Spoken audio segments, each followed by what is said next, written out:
पंचायत के तीसरे सीजन को आए हुए अब लगभग 1 हफ्ते हो चुके हैं, तो मैं उम्मीद करता हूँ कि आपने अब तक ये वाला सीजन भी इसका देख लिया होगा। अगर नहीं देखी तो फिर इसके तीसरे सीजन को सबसे पहले कंप्लीट कर लो, उसके बाद जाके वाली वीडियो देखना, क्योंकि आज हम लोग बात करने वाले हैं पंचायत सीरीज के तीसरे सीजन के हिडन डिटेल्स के बारे में एंड साथ ही में इसकी एंडिंग के बारे में भी, क्योंकि पंचायत सीरीज के तीसरे सीजन की एंडिंग पहले 2 सीजन की एंडिंग से काफी अलग है। इसके पहले के 2 सीजन अपने को किसी भी सस्पेंस के साथ में छोड़ के नहीं जाते हैं।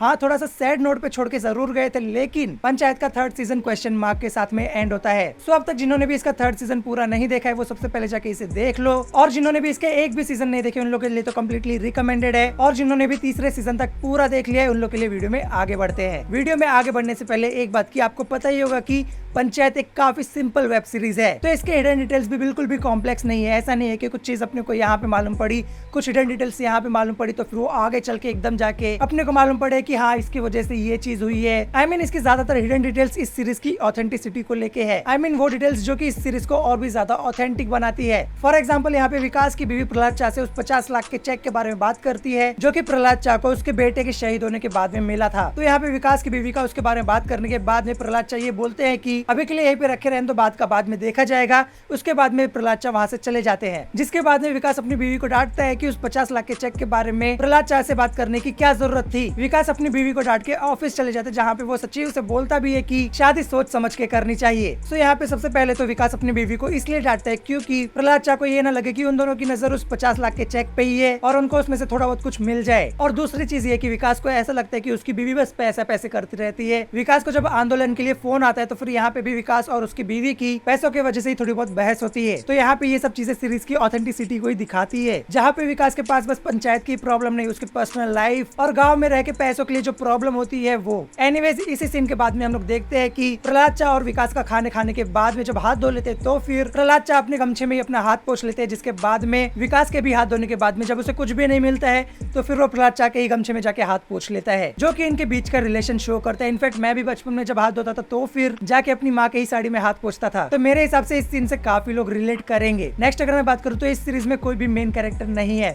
इस सीरीज के सभी कैरेक्टर्स मेन कैरेक्टर हैं, क्योंकि अगर आप देखोगे तो फिर इस सीरीज के सभी कैरेक्टर्स की अपनी अपनी इंपॉर्टेंस है। अगर आप नोटिस करते तो फिर इसके 3rd सीजन में पहले एपिसोड में सचिव जी का इस एपिसोड में सिर्फ 5-8 मिनट के लिए ही सीन होगा, लेकिन अपने को इस पूरे एपिसोड में कहीं पे भी बोर फील नहीं होता है। इसके बाकी के कैरेक्टर्स में हम लोग इतना इन्वॉल्व है कि अपने को सचिव जी की कमी महसूस ही नहीं होती है। और एक तो इस सीजन में भी सबकी एक्टिंग एकदम टॉप क्लास तो थी ही, लेकिन इस सीजन के 2 नए कैरेक्टर्स की एक्टिंग मुझे काफी ज्यादा अच्छी लगी। इसमें से सबसे पहली है ये अम्मा, जिन्होंने एक्टिंग करने की भी एक्टिंग काफी अच्छी की। ऊपर से प्रहलाद चा के घर वाला सीन बेस्ट। इनके बाद में दूसरे कैरेक्टर की बात करूँ तो फिर वो है सितारा सिंह, ये घोड़ा। इसके पहले एपिसोड में जब विधायक जी काफी बोलने के बाद में जब डांट के म्यूजिक बंद करवाते हैं तो फिर इस घोड़े ने डरने की एक्टिंग भी काफी अच्छी की है। इसके बाद में 7वें-8वें एपिसोड में कुछ जब विधायक अपना घोड़ा बेच देता है तो जब विधायक रोता रहता है तब भी इस घोड़े ने काफी अच्छी एक्टिंग की है। नेक्स्ट डिटेल, इस पूरी सीरीज में आप जहाँ पे भी फोन नंबर लिखा हुआ देखोगे वहाँ पे आपको 9 डिजिट का फोन नंबर देखने को मिलेगा। अगर मैं बात करूँ प्रधान के फोन नंबर की, विकास के फोन नंबर की, अभिषेक के फोन नंबर की, चाहे इस डॉक्टर के फोन नंबर की या फिर पिंटू के पापा भूषण के फोन नंबर की, हर जगह आपको सिर्फ 9 डिजिट के फोन नंबर देखने को मिलेंगे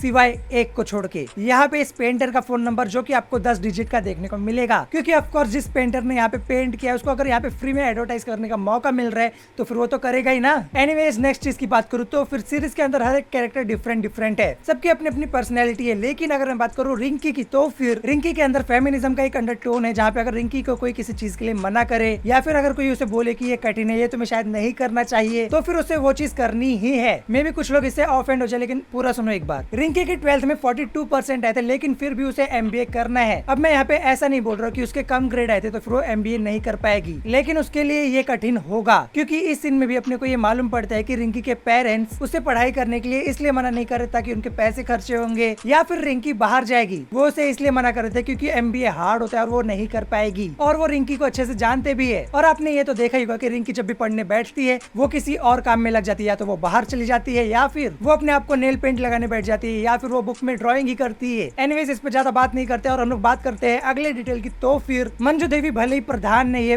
प्रधान तो है लेकिन वैसे प्रधान नहीं है, मतलब कि सारा काम उनके पति ही देखते हैं, लेकिन असली में मास्टरमाइंड मंजू देवी ही है, क्योंकि अगर आप देखोगे तो फिर जब भी प्रधान जी फंसते हैं तो फिर मंजू देवी ही उस चीज का सॉल्यूशन निकालती है। जैसे कि प्रधान जी के ऊपर पूरब पश्चिम वाला केस चल रहा था कि वो पार्शियलिटी करते हैं, पश्चिम के लिए वो ज्यादा काम करते हैं और पूरब के लिए कम काम करते हैं। तो जब विधायक से बम बहादुर का कबूतर मर जाता है तभी मंजू देवी सोच लेती है कि उन लोगों को बम बहादुर के साइड से खड़े होना चाहिए। क्योंकि अगर आप नोटिस करते तो फिर इस सीन में जब विधायक चले जाता है तो फिर यहाँ पे मंजू देवी पूछती है कि ये बम बहादुर रहता कहाँ पे है, जिसके जवाब में उसको मालूम पड़ता है कि बम बहादुर पूरब में रहता है। तो इसी टाइम पे वो सोच लेते हैं कि अगर ये लोग पूरब वाले बंदे का साथ देते हैं तो फिर उन्हें क्लीन चिट मिल जाएगी कि ये दोनों तरफ का सोचते हैं। नेक्स्ट डिटेल की बात करूँ तो इस सीन में जब विधायक गाँव में आता है और ये लोग सब लोग स्वागत के लिए खड़े रहते हैं तो फिर गाँव का कोई भी इंसान गॉगल नहीं लगाया रहता है सिवाय प्रधान जी के। एंड ये इसीलिए क्योंकि वो भी अपना डोमिनेंस दिखाना चाहता था। वो शांति समझौते के लिए भूषण और कमेटी मेंबर्स के कहने पे ही माना था, ना कि वो लोग विधायक से डरते हैं इसलिए। नेक्स्ट इसी सीन में हम लोग बैकग्राउंड में विधायक का बैनर देख सकते हैं जिसके साथ में भूषण और उसकी वाइफ का फोटो है। एंड ऑफ कोर्स ये बैनर भूषण नहीं लगवाया होगा ताकि गाँव वालों को मालूम पड़े कि ये शांति समझौता उसके वजह से हो रहा है और रोड उसके वजह से बन रही है। क्योंकि सीजन 2 में तो हम लोग ने देखा था कि ये लोग अगर छोटा सा भी अच्छा काम करते हैं तो इन लोग को पूरे गाँव में बताना रहता है। फॉर एग्जाम्पल वो पूजा के चंदे वाला सीन, मतलब मानना पड़ेगा मेकर्स की ऐसी अटेंशन टू डिटेल्स की वजह से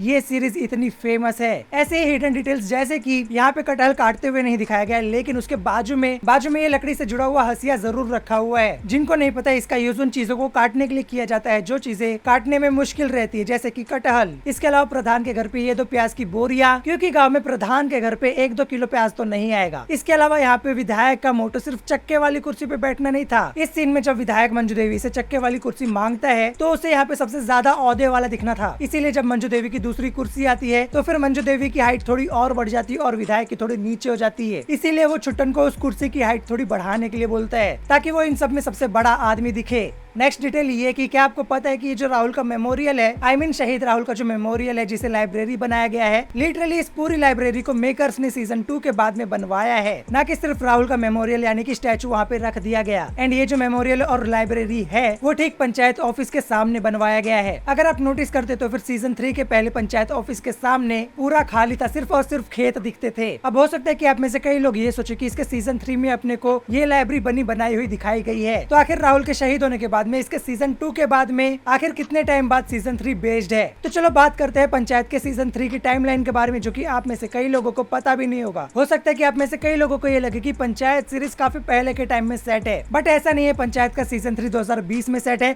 और इसके सीजन 2 से सिर्फ 2 महीने बाद में। पहले तो इस सीन को देखने के बाद में मुझे लगा था कि ये 2019 में सेट है, बट जब मैंने शहीद राहुल का मेमोरियल देखा तब मुझे पता चला कि ये 2020 में सेट है। सीजन 2 में राहुल 5 जुलाई 2020 में शहीद हुआ था, तो इससे ये तो मालूम पड़ता है कि ये 2020 की कहानी चल रही है। लेकिन अगर आप इस सीन को देखते तो फिर यहाँ पे आपको पीछे कैलेंडर देखने को मिल जाएगा, जो कि थोड़ा ब्लर है, लेकिन गौर से देखने के बाद मालूम पड़ता है कि ये सितंबर लिखा हुआ है। इससे ये भी जस्टिफाई होता है कि सीजन 2 में प्रहलाद चा के टकले होने के बाद में अब इनके इतने बड़े बाल हो चुके हैं ना। अब एक बढ़िया डिटेल के बारे में बात करें तो फिर एपिसोड 4 में इस सीन में विनोद माधव को खैनी बनाने के लिए बोलता है, जिसपे माधव विनोद को बोलता है कि तुम कहे नहीं बनाते, तुम्हारी डिब्बी कहाँ पे है। जिसके बाद विनोद बताता है कि उसकी डिब्बी पता नहीं कहाँ पे है, कहीं पे हेरा गई है। एंड देन माधव बोलता है कि वही प्लास्टिक वाली थी ना, जिसपे विनोद हाँ बोलता है और तभी माधव अपनी डिब्बी निकालता है जो कि विनोद की ही खैनी की डिब्बी थी और विनोद को मालूम भी नहीं पड़ता। इसके पहले के सीजन्स में हम लोग ने विनोद को इस लाल कलर की डिब्बी को यूज करते हुए देखा है। चुनौतियां भुलाता बहुत है ना भैया, तो इसीलिए स्टील वाला नहीं लेते, महंगा पड़ता है। मतलब माधव ने उसकी डिब्बी गायब की थी। एनीवेज नेक्स्ट डिटेल की बात करें तो फिर इस सीन में जब बबलू और डब्लू बम बहादुर का टांग तोड़ने आते तो फिर वहाँ पे बबलू बम बहादुर को बोलता है कि क्या हुआ, इतना लंबा लंबा सांस काहे ले रहे हो। जिसपे डब्लू पूछता है कि क्या हुआ, दमा वमा है का। बट यहाँ पे ये लोग ये नहीं जानते थे कि यहाँ पे बम बहादुर की भागने की तैयारी चल रही है और वो इसके लिए खुद को प्रिपेयर कर रहा है। बस वो यहाँ पे अपनी बीड़ी खत्म होने का वेट कर रहा था, क्योंकि वो लोग ने बोला ही था कि चिंता मत करो, बीड़ी खत्म होने के बाद ही तुम्हारी टांग तोड़ेंगे। लेकिन जो भी वो विधायक का सिंगल फेफड़े वाला डायलॉग बढ़िया था। एनीवेज नेक्स्ट हम आगे बढ़े तो फिर जब गाँव का दामाद और बाकी के तीनों घोड़ा खरीदने जा रहे होते हैं तब गाँव का दामाद सचिव को पीछे जाके बैठने के लिए बोलता है, जिसके बाद में वो लोग गाड़ी में एक गाना बजाते हैं जो कि था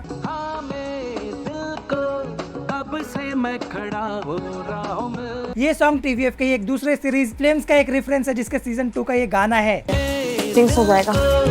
कब से मैं खड़ा हूँ। शिता यार मैं ना चाहता हूँ नाउ अगले डिटेल की बात करें तो फिर इसके 8th एपिसोड में दामाद की जो वाइफ थी रवीना वो छुट्टन से पूछती है कि ये कौन से वैरायटी का घोड़ा है, जिसपे छुट्टन मजाक बना के बोलता है कि घोड़े की वैरायटी नहीं ब्रीड होती है। बस फिर क्या गांव के दामाद अपना घोड़े को लेके ज्ञान देना शुरू कर देते हैं। वो छुट्टन से पूछते हैं कि कौन सी ब्रीड है, मारवाड़ी, काठियावाड़ी, सिंधी, पंजाबी, भूटिया, मणिपुरी, जिसपे छुट्टन बताता है पंजाबी। जिसके बाद गाँव का दामाद पूछता है कि पंजाबी में क्या, फिर पता चलता है कि पंजाबी में नुकरा। ओवरऑल अगर मैं यहाँ पे कहूँ तो फिर गाँव के दामाद को घोड़े के बारे में नॉलेज थी और इस चीज का हिंट अपने को मेकर्स ने इसके 7th एपिसोड में दिया था, जहाँ पे इस सीन में जब दामाद जी रेडी हो जाते तो फिर उसने अपने गाड़ी में घोड़े का किचन लगाया हुआ है, जिससे हम लोग एक बार के लिए ये सोच सकते हैं कि दामाद को घोड़े पसंद होंगे। हाँ ये इतना मेजर हिंट नहीं था लेकिन मैंने नोटिस किया तो फिर सोचा बता दूं। नाउ लास्टली अगर बात करूँ एक डिटेल की, जो कि डिटेल में एक मिस्टेक होगी, अगर मैं सही होऊंगा तो, अगर मैं गलत रहूंगा तो फिर मुझे कमेंट सेक्शन में जरूर बताना। सीरीज में विकास के घर के बाहर और भी एक आध लोग के घर के बाहर में आपने ऐसा कुछ लिखा हुआ देखा होगा, और जहाँ तक मुझे पता है ये तभी लिखा जाता है जब किसी बच्चे को पोलियो पिलाया जाता है, लेकिन विकास के घर पे कोई भी बच्चा तो है ही नहीं पोलियो पीने के लिए, तो फिर ये क्यों लिखा गया। मे भी हो सकता है कि जिसका ये ओरिजिनली घर होगा उसके घर पे होंगे बच्चे और उसके लिए लिखा गया होगा, या फिर हो सकता है कि ये पोलियो के लिए नहीं लिखा जाता हो, ये कुछ और ही हो, मेकर्स ने जानबूझ के इसको लिखा हो। अगर आपको पता है कि ये किस लिए लिखा जाता है तो फिर मुझे कमेंट सेक्शन में जरूर बताना। खैर इन सब के अलावा सीरीज में और भी कई सारी छोटी छोटी डिटेल्स है जिसके बारे में अगर हम लोग बात करने बैठे तो फिर ये वाली वीडियो काफी लंबी बन जाएगी। बाकी अगर बात करूँ तो इस सीजन के 2-3 डायलॉग्स काफी ज्यादा अच्छे थे, जैसे कि प्रहलाद का कहना कि समय से पहले कोई नहीं जाएगा, हम कुछ नहीं जानते, समय से पहले कोई नहीं जाएगा। एंड दूसरे डायलॉग की बात करूँ तो फिर क्या कोई सोना बेच के ईंट पत्थर खरीदता है काम में। एनीवेज अब हम लोग बात कर लेते हैं इस सीजन की एंडिंग के बारे में कि आखिर प्रधान जी को गोली मारी तो मारी किसने। तो यहाँ पे 3 पॉसिबिलिटीज आती है जो कि प्रधान जी को गोली मरवा सकते हैं, जिसमें से सीधा सीधा पहले शक जाता है विधायक पे, क्योंकि उसकी दुश्मनी इन लोग के साथ में थी। साथ ही में जब सचिव मंदिर से बाहर निकलता है एग्जाम देने जाने के लिए तब भूषण किसी को कॉल करता है। दूसरी पॉसिबिलिटी है सांसद, क्योंकि सांसद की बातों की वजह से ही विधायक खून खराबा करने से पीछे हट जाता है, और उसका चेस वाला डायलॉग तो आपको मालूम ही होगा, मतलब कि सांसद पॉलिटिकली काफी स्ट्रॉन्ग माइंडसेट वाला बंदा है, तो हो सकता है कि ये सब करा के उसको कुछ ना कुछ फायदा हो इसलिए वो ये करवाया हो। एंड तीसरा शक जाता है लास्ट में प्रधान के खुद के ऊपर, जब एक बंदा उसकी बीवी को चोट लगने के बाद में कंपाउंडर को घर में घुसने नहीं देता ताकि नाम ना खराब हो जाए, अपनी बीवी को पंचायत ऑफिस तक लेके आता है पैर में चोट लगे होने के बावजूद, अपने वोट बैंक का ध्यान रखते हुए सिर्फ पश्चिमी लोग के बारे में ज्यादा सोचता है, पश्चिमी लोग के लिए ज्यादा काम करता है और पूर्वी लोग के लिए कम काम करता है, और जब उसके ऊपर बात आ जाती तो फिर अपनी गद्दी चमकाने के लिए बम बहादुर को बलि का बकरा बनाता है। तो क्योंकि पंचायत चुनाव करीब आ रहा है इसीलिए उसने खुद के ऊपर गोली चलवाई होगी ताकि उसे सहानुभूति मिले और लोग उसे वोट करे।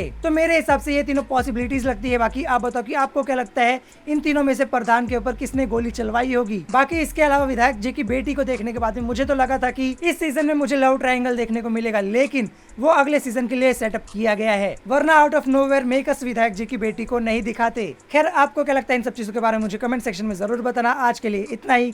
अगर आपको ये वीडियो अच्छी लगी तो वीडियो को लाइक कर देना, चैनल पर सब्सक्राइब कर देना। मिलूंगा मैं आपको अगली वीडियो में, तब तक के लिए टाटा।